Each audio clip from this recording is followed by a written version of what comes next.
رشتے میں رکاوٹ کا وظیفہ۔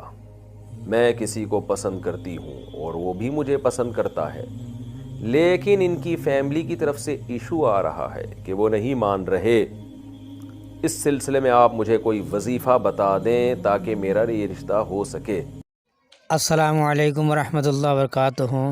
شادی میں رکاوٹ کا وظیفہ جو مفتی طارق مسعود صاحب قرآن اور حدیث کی روشنی بتا رہے ہیں، ان کا طریقہ بتا رہے ہیں کہ اس کا مسئلہ کیسے حل ہوگا۔ تو آپ لوگ اس ویڈیو کو آخر تک دیکھیں اور ویڈیو پسند آ جائے تو ویڈیو کو شیئر کریں۔ مفتی طارق مسعود اسپیشل۔ رشتے میں رکاوٹ کا وظیفہ۔ میں کسی کو پسند کرتی ویڈیو کو دیکھتے ہوں اور رہیں، وہ بھی مجھے بہت خاص پسند کرتا ہے، ویڈیو کو دیکھتے لیکن ان کی فیملی کی طرف سے ایشو آ رہا ہے کہ وہ نہیں مان رہے۔ اس سلسلے میں آپ مجھے کوئی وظیفہ بتا دیں تاکہ میرا یہ رشتہ ہو سکے۔ فیملی والوں نے آج کل اتنی بڑی کباب میں ہڈی بنے ہوئے ہیں نا مختلف گھروں میں کہ اللہ کی پناہ۔ میں ان فیملی والوں سے کہتا ہوں کہ تم انگریزوں کے کلچر سے عبرت حاصل کرو۔ وہاں لڑکا لڑکی شادی نہیں کرنا چاہتے، ماں باپ پریشان ہوتے ہیں۔ میرے پاس تو یورپ سے کیس آتے ہیں، ابا کہہ رہا ہوتا ہے بیٹا تو شادی کر لے، جہاں کہے گا وہاں کرا دوں گا، بیٹا کہتا ہے نہیں میں نے کرنی نہیں ہے۔ اور ہمارے ہاں یہاں پر کیا معاملہ ہے کہ ادھر بیٹا کہہ رہا ہے کہ میری کرا دو، وہاں پہ وہ شریف بچہ ہے تبھی تو شادی کا کہہ رہا ہے، وہ اسے لڑکی کہہ رہی ہے میری شادی کرا دو، شریف بچی ہے تبھی تو ڈیٹیں نہیں مار رہی اور تبھی تو وہ بوائے فرینڈ بنا کے نہیں بیٹھی ہوئی ہے۔ لیکن ماں باپ کی عقل کو ماتم کرنے کا دل چاہتا ہے، وہ خام خواہ میں رکاوٹ ڈال رہے ہوتے ہیں، اپنے اختیارات کا ناجائز فائدہ اٹھا رہے ہوتے ہیں۔ تو والدین پر یہ لازم ہے کہ لڑکی کہیں نکاح کرنا چاہتی ہے یا لڑکا کہیں نکاح کرنا چاہتا ہے تو ان کے درمیان وہ رکاوٹ نہ بنے۔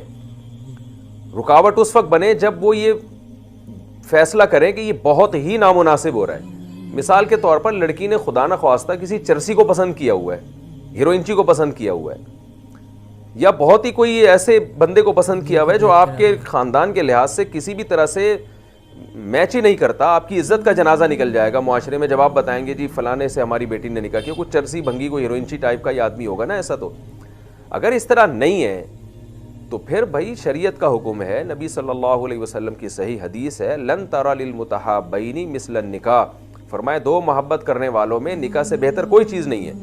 کچھ تو فرق تھوڑا بہت ہوتا ہی ہے نا۔ تو جہالت ہے، اس سے زنا پھیل رہا ہے معاشرے میں، ماں باپ کو کوئی فکر نہیں ہے، ڈپریشن میں جا رہے ہیں، لڑکا لڑکی خودکشیاں ہو رہی ہیں۔ ابھی میرے پاس چند دن پہلے خاتون کا فون آیا کہ 40 سال ان کی عمر ہو گئی ہے، باپ نے جو ہے نا اپنے خاندان کی بھیٹ چڑھا دی ہے اس بیٹی کو کہ میں فلاں قوم کا ہوں تو فلاں قوم میں ہی دوں گا۔ میں بچی کہہ رہی ہے میں نے نہیں کرنی اس قوم میں، میں فلاں جگہ کرنا چاہتی ہوں۔ وہ لڑکا ڈاکٹر ہے، وہ ہر لحاظ سے بہتر ہے اور باپ نے بھی دیکھ لیا لڑکے کو کہ ہر لحاظ سے بہتر ہے، لیکن چونکہ میری قوم کا نہیں ہے تو میں نے نہیں کرنی۔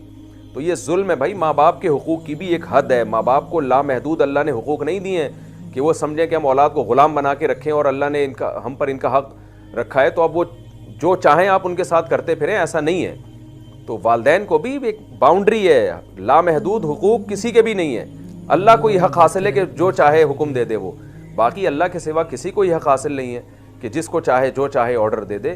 اپنی باؤنڈری سے آپ کو نکلنے کی قطعاً اجازت نہیں ہے، کیونکہ یہ مسئلہ بہت حساس نوعیت کا ہے اور ماں باپ اس میں بہت ظلم کر رہے ہیں اولادوں کے اوپر۔ اس لیے میں اس میں ذرا جذباتی ہو رہا ہوں کہ ہمارے پاس کیس آ رہے ہیں، ان کو روکتے ہیں، پھر وہ زنا کر رہے ہوتے ہیں، پھر وہ ڈپریشن میں جا رہے ہوتے ہیں، پھر بعض دفعہ یہ ہوتا ہے اپنی مرضی مسلط کر کے لڑکی کی شادی کہیں اور کرا دی، اس کا چکر پہلے والے سے ہی چل رہا ہوتا ہے وہ کسی اور کی بیوی اور پرانے والے سے فون پہ گپے لگا رہی ہوتی ہے وہ بیٹھ کے، کیونکہ اس کے 1 سال اس سے گپ شپ لگائی ہوتی ہے اس نے۔ اور لڑکے کا بھی یہی حال ہے، شادی کہیں اور ہو جاتی ہے، یاد اس کو پرانی آ رہی ہوتی ہے، بیڑا غرق، میاں بیوی ایک دوسرے کو دھوکہ دے رہے ہوتے ہیں۔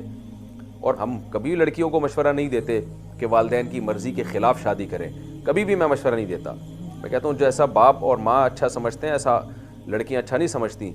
لیکن یہ بھی غلط ہے کہ وہ اصرار کر رہی ہے، وہ پیچھے پڑی ہوئی ہے اور باپ اس پر زبردستی اپنی جو خاندانی رسومات ہیں وہ ٹھونس رہا ہے، اور اس کا نتیجہ نکلتا ہے کہ یا تو ایسی جگہ اس کی شادی ہوتی ہے جہاں وہ پسند نہیں کرتی، یا اس کی شادی ہوتی نہیں ہے اور وہ بوڑھی ہو جاتی ہے۔ پھر جو ظاہر ہے جب عمر زیادہ ہو جائے گی تو پھر اس کو مناسب رشتے نہیں مل رہے ہوتے۔ تو کبھی یہ لڑکی کے ساتھ ہوتا ہے، کبھی لڑکے کے ساتھ ہوتا ہے۔ تو جہاں بھی ہے یہ ظلم ہے، اس کے خلاف آواز اٹھانی چاہیے۔ یہ اسلام نہیں ہے، یہ شریعت نہیں ہے، نہ یہ رسول اللہ صلی اللہ علیہ وسلم کی تعلیمات ہیں، اور یہ سینس کے بھی خلاف ہے۔ یعنی یہ کامن سینس کوئی شخص استعمال کرے گا نا تو اس کے بھی بالکل یہ خلاف ہے کہ آپ خام خواہ میں اپنی رائے ٹھوس کر اس کی زندگی تباہ کر رہے ہیں۔ تو اس لیے میں یہ جو خاتون نے مسئلہ پوچھا ہے نا کہ میں کسی کو پسند کرتی ہوں، مجھے پسند کرتے ہیں اور وہ وظیفہ بتاؤں، وظیفے سے مسائل حل نہیں ہوتے بھائی، اللہ سے دعا مانگنی چاہیے، اللہ جو نام لے کے نہیں دعا کرنی چاہیے اللہ میری فلانے سے شادی کرا دے، یہ طریقہ دعا میں مناسب نہیں ہے۔ یوں دعا کرنی چاہیے اللہ اگر فلاں جگہ تیرے علم میں میرے لیے بہتر ہے تو وہاں میرا نکاح مقدر کر دے، اگر وہاں بہتر نہیں ہے تو جہاں بہتر ہے وہاں مقدر کر دے، کیونکہ اللہ کا علم آپ کے علم سے بہرحال زیادہ ہے۔